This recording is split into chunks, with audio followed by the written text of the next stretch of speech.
Kaya Chakshurunmilitam Yena Tasmai Shri Guruve Namaha. So we are continuing to read The Living Name by His Holiness Sachinandana Swami Maharaj. Chanting with taste. 2 examples. Arjuna is called Gudakesha, the conqueror of sleep, because even in his sleep he chants Krishna, Krishna, Krishna. He always has the holy name in his mind and on his tongue. And this happens when Krishna bestows the blessings of pure Krishna consciousness.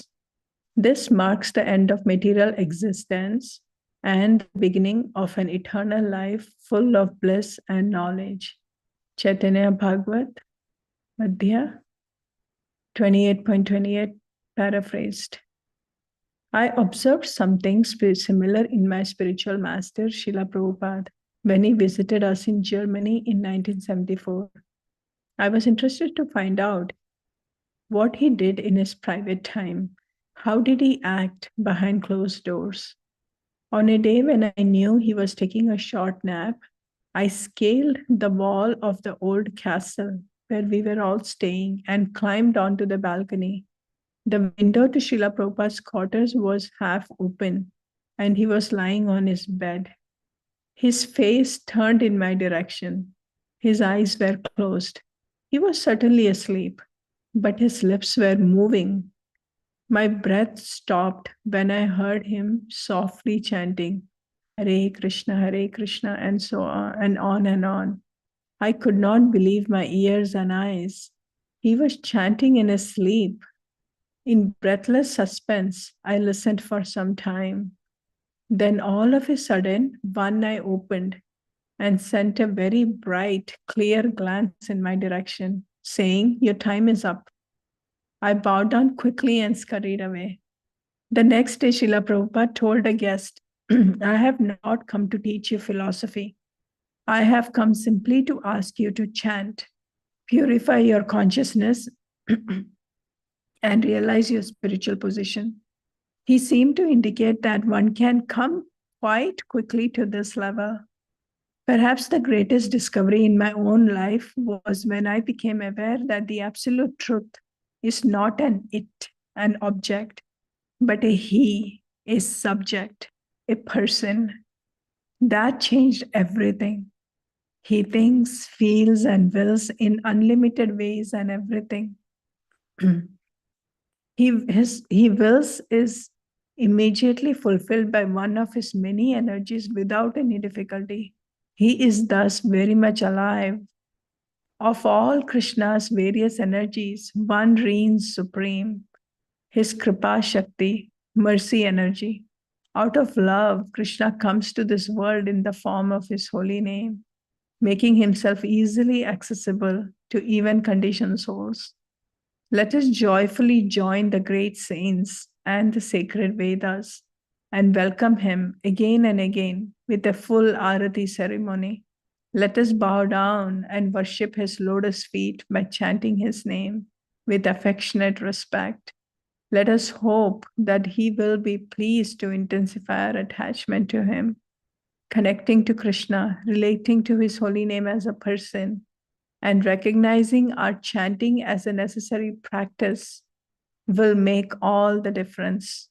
Your chanting will be infused with life.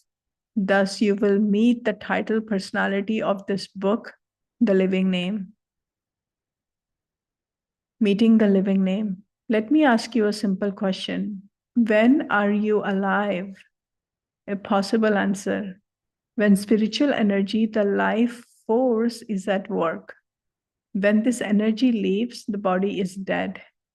In Sri Harinam Chintamani 2.35, Srila Bhaktivinoda Thakur explains that in his world of life and death, only 2 spiritual entities exist, individual soul and the holy name of Lord Krishna.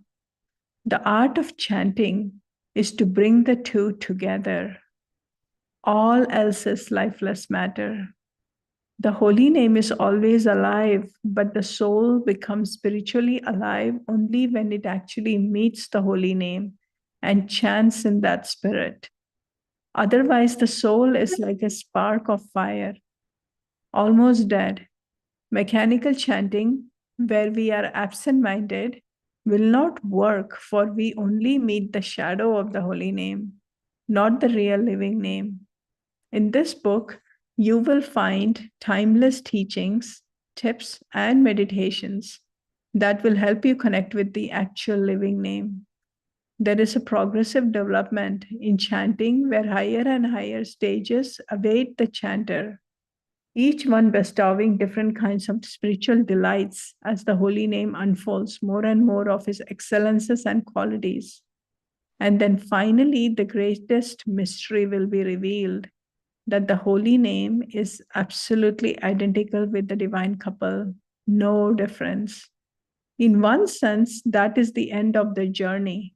In another, it is only the beginning of yet another journey of divine love with Shuddhanama, the pure holy name. A note specifically about japa: the spiritual practice of japa chanting is ordinarily counted as one of the practices of dhyana, meditation, hence the term japa meditation. In the Gaudiya tradition, however, kirtana or glorification aloud takes precedence over silent meditation. So while others traditionally chant the japa silently within their minds, Gaudiya Vaishnavas chant softly, or sometimes when devotional feelings take over, even loudly.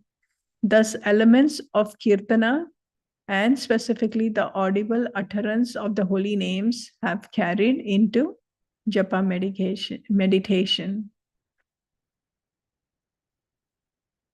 Srila Bhaktivinoda Thakur speaks about audible japa in his Baul Sangeet. My dear mind, you chant japa on your mala within your mind.